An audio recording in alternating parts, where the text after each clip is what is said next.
ခြားသီလတွေမဆောင်နိုင်နေ၅ပါးသီလလုံအောင်စောင့်ပြီးရင်စဉ်းစားနေ့တိုင်းမနေ့သီလယူညနေကျစဉ်းစားငါသူများအသက်ပြန်တတ်မိတာရှိသလား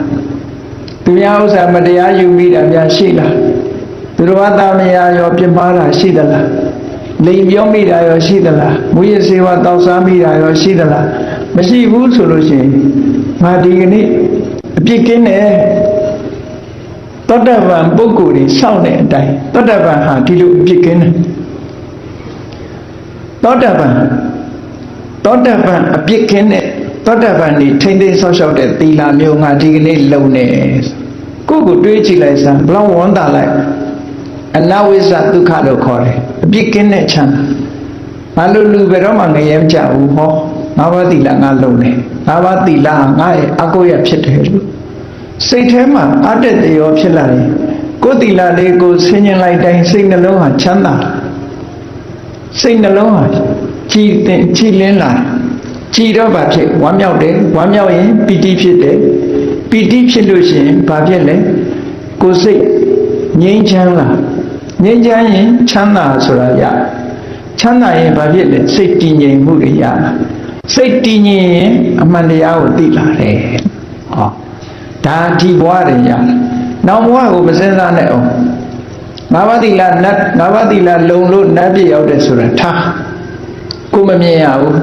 ကိုမြင်နိုင်တာပါတော့ငါးပါးသီလလုံလိုက်တာနဲ့တပြိုင်နက်ငါအပြစ်ကင်းတယ်ငါမဟုတ်တာမလုပ်ဘူးလို့စဉ်းစားလိုက်တာနဲ့ဝမ်းသာလားမသာလားကိုယ့်ကိုစစ်ဆေးကြည့်ပေါ့နော်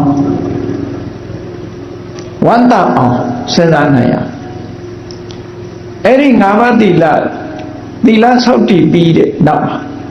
ဒီသီလကိုဆင်ញင်သုံးသပ်လို့ကြည်နူးတဲ့စိတ်ဓာတ်တွေပေါ်လာပြီး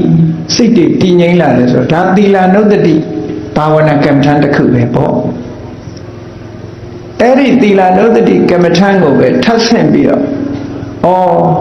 သီလကိုအာယုံပြုပြီးတော့ငါစိတ်လေးဟာဝမ်းသာနေပါလားကြည်နူးနေပါလားဆိုတော့အဲ့ဒီကြည်နူးတဲ့စိတ်ကလေးကိုသူ့ရဲ့သဘာဝကိုဆင်ញင်လိုက်တာနဲ့တပြိုင်နက်ဝိပဿနာဘက်ကိုရောက်သွားပြန်တယ်တမထကနေဝိပဿနာကူးတယ်ဆိုအဲ့လိုကူးတာအာယုံကိုပြောင်းလိုက်တာသီလကိုဆင်ញင်တာမဟုတ်ဘူးသီလကိုဆင်ញင်လို့ဖြစ်ပေါ်နေတဲ့ဝမ်းသာတဲ့စိတ်လေးကိုပြန်ဆင်ញင်လိုက်တာဝမ်းသာတဲ့စိတ်လေးငါဖြစ်နေပါလားအဲ့ဒီစိတ်လေးကနေဆက်သွယ်ပြီးတော့ယုတ်တရားနံတရားတွေကိုသိရှိပြီးတော့ဝိပဿနာဘက်ကိုကူးသွားတာတဲ့သီလကိုဆင်ញင်ုံနဲ့မဲ့ဖို့ရသွားတဲ့ပုဂ္ဂိုလ်ကြီးအများကြီးရှိတယ်နော်ကိုယ်သီလကိုအားကိုးပြီးတော့ကြည်နူးသွားကြတဲ့ပုဂ္ဂိုလ်ဒါကြောင့်သီလဟာတကယ်အားကိုးရအဖြစ်ဖြစ်တယ်